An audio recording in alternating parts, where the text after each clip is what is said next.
EMILE Durkheim, French sociologist who established the academic discipline of sociology.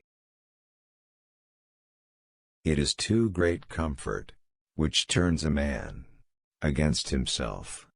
Life is most readily renounced at the time and among the classes where it is least harsh.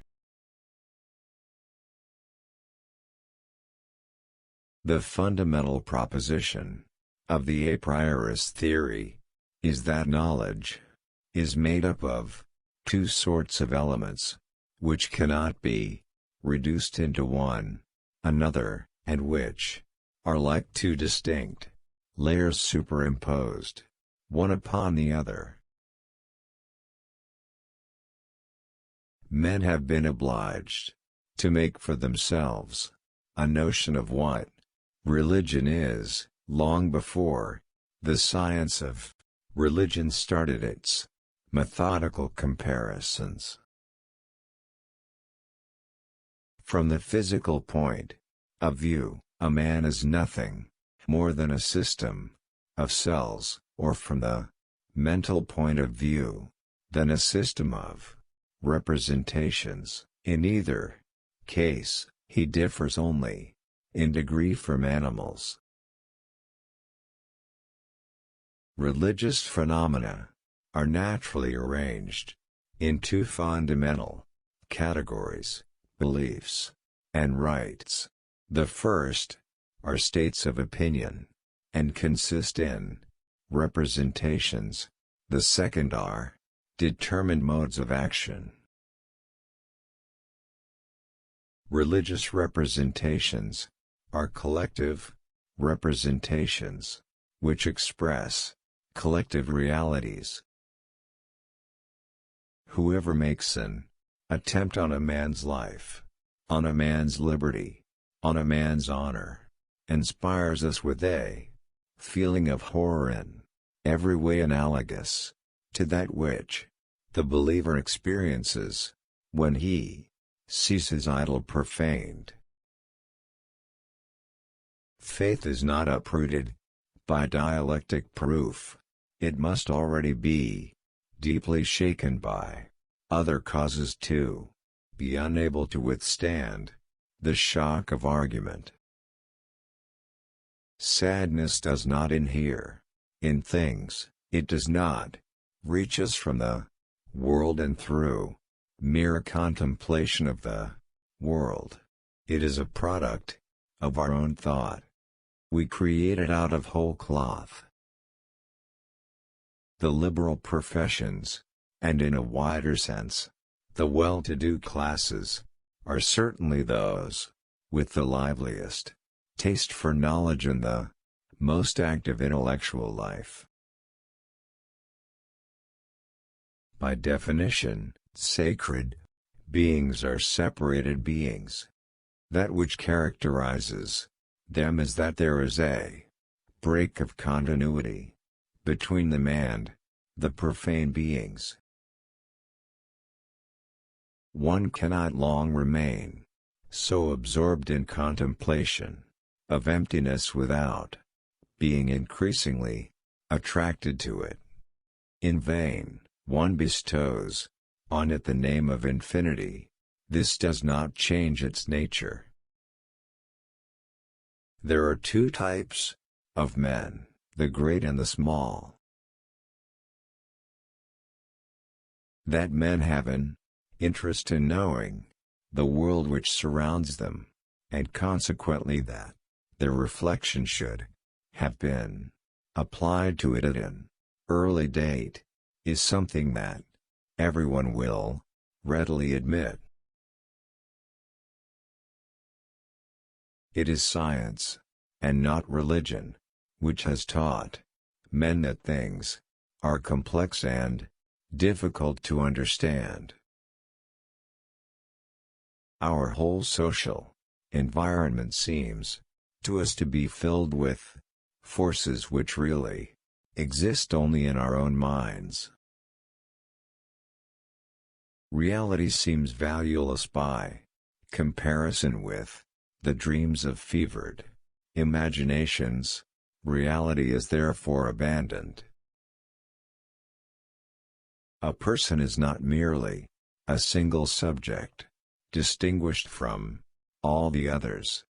It is especially a being to which is attributed a relative autonomy in relation to the environment with which it is most immediately in contact.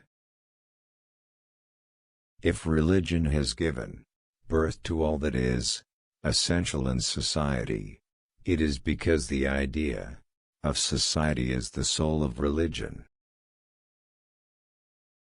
The Christian conceives of his abode on earth in no more delightful colors than the Jainist sectarian. He sees in it only a time of sad trial. He also thinks that his true country is not of this world. Each new generation is reared by its predecessor. The latter must, therefore, improve in order to improve its successor. The movement is circular. To pursue a goal, which is by definition unattainable, is to condemn oneself to a state of perpetual unhappiness. There is a collective, as well as an individual, humor inclining peoples to sadness or cheerfulness, making them see things in bright or somber lights. In fact, only society can pass a collective opinion on the value of human life. For this, the individual is incompetent.